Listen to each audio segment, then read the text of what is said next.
Today, we're looking at the tornado that was Cenat's New York giveaway, an Orange County judge arrested for murder, giant, harmless space rocks just waiting to say hello, and the world is literally burning. Or is it drowning? It's both, isn't it? Hello, my dashing delinquents. How y'all doing today? As usual, we've got one hell of a week to talk about, so let's just dive right in. You guys know Cenat, right? The Twitch streamer? Yeah, that's him. Well, he made headlines yesterday, and not for his gaming skills. You see, Kai decided to host a huge giveaway in Union Square Park in New York. And when I say huge, I mean huge. Like as big as your mother and your sister combined huge. Anyways, he was giving away everything from PlayStations to headphones, and who wouldn't want a free PS5? Now, things went south pretty quick. Thousands of people showed up for the event, and it turned into a bit of, let's call it a free-for-all. The crowd got so big it started obstructing traffic, and then some folks got a little too excited and started causing some trouble. Fireworks were thrown, police officers were injured, and items from a nearby construction site were, let's say, borrowed. So shockingly, the police weren't too thrilled about this surprise party. They hadn't been invited, you see, so they decided to crash it. They declared the gathering an unlawful assembly, and Kai was arrested and charged with inciting a riot and unlawful assembly. While it's great to have fun and gather with friends, let's try to remember the impact our actions can have on the community around us. When we have these large, unsanctioned gatherings, they can become a little dangerous and a little destructive. They can block traffic, prevent people from getting to home or work, they can lead to property damage, and in this case, even injuries. So while it's great to want to give back, as Kai did with his giveaway, it's essential to do it in a way that's safe and respectful to everyone. Get the necessary permits, coordinate with local authorities, and ensure that safety measures are in place. Remember, folks, it's all fun and games until someone gets hit with a flying PS5. I want it. You know what? I still don't have a PS5. Where's my free PS5?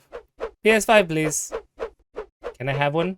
Thank you. Alice, what's next in the rotation? In a shocking turn of events, Superior Court Judge Jeffrey Ferguson of Orange County, California, has been arrested and charged with the murder of his wife. There are currently no details about the ongoing investigation. That's right, an individual we entrust with upholding the law now finds himself on the opposite side of it. This development inevitably raises a magnitude of questions. What could have driven a judge, someone who is acutely aware of the repercussions of such an action, to this point? Moreover, it prompts us to question the implications this incident might have on his past rulings. If he's capable of committing such an act, could it be possible that his judgment was compromised while proceeding over cases in the courtroom? While I'm obviously no legal expert, it feels logical to question not only his future on the bench, but his past rulings in light of the arrest. But this is just my perspective. What are your thoughts? Should we begin scrutinizing the past rulings of a judge who stands accused of murder? Or should we distinguish the man from his profession? This is indeed a complex question, one that'll undoubtedly spark intense debate in the days to come. Judge Ferguson was elected to the Superior Court on June 3rd, 2014.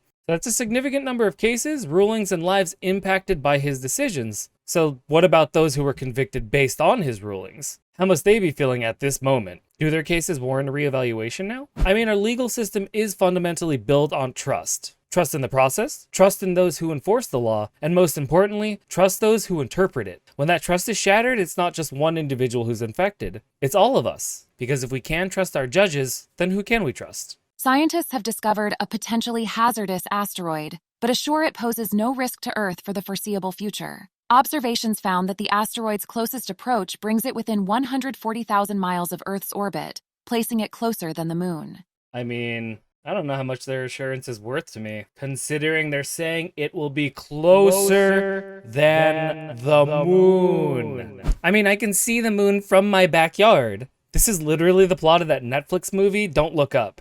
Anyhow, the asteroid, named 2002 SF289, was discovered by a new algorithm called HelioLink 3D. I'm pretty sure that's short for, "Oh, helio! We've linked 3D images of a giant space rock hurtling towards you." Huh? Huh?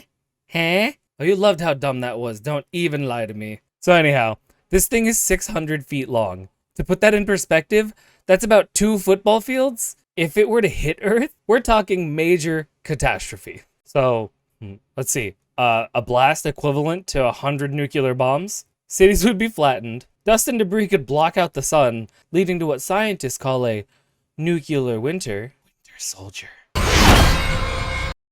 But hey, on the bright side, we'd finally solve global warming. Scientists are currently building a new observatory in Chile to keep an eye on those things. It's called the Vera C. Rubin Observatory. and it's expected to start operating in 2025. So we just have to keep our fingers crossed that the big rock doesn't get any bright ideas before then. Alice, pull up the last file. In a series of extreme weather events across the globe, Typhoon Kanun has been lashing Japan with wind and rain, causing severe flooding in Beijing due to the heaviest rainfall in 140 years. Meanwhile, South America is experiencing record-breaking winter heat, and Iran has shut down for 2 days due to unprecedented heat.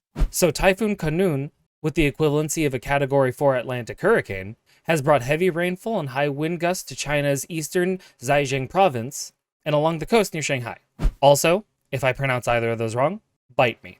The typhoon's impact follows the remnants of Typhoon Doksuri, which caused floods that swept away cars and destroyed a bridge in the western outskirts of Beijing. The death toll in Beijing has climbed to 12, with 12 missing and more than 127,000 people evacuated from the city. Over in South America, despite it being winter, temperatures have risen above 100 degrees Fahrenheit, setting an August record for Chile. Buenos Aires, where the average high in August is 58 degrees, surpassed 86 degrees on Tuesday. The most extreme conditions have occurred in the southern half of the continent, particularly in the Andes Mountains region. Some places have even reached all-time maximums, surpassing summer temperatures, showing how exceptional the heat is compared with recent decades. Meanwhile, Iran has announced a 2-day public holiday due to unprecedented heat, with temperatures exceeding 123 degrees Fahrenheit in the southern city of Avaz. The elderly and people with health conditions have been advised to stay indoors, and hospitals are on high alert. These extreme weather events are a part of a global trend of increasing temperatures and severe weather patterns, which scientists have linked to human-induced climate change. Or again,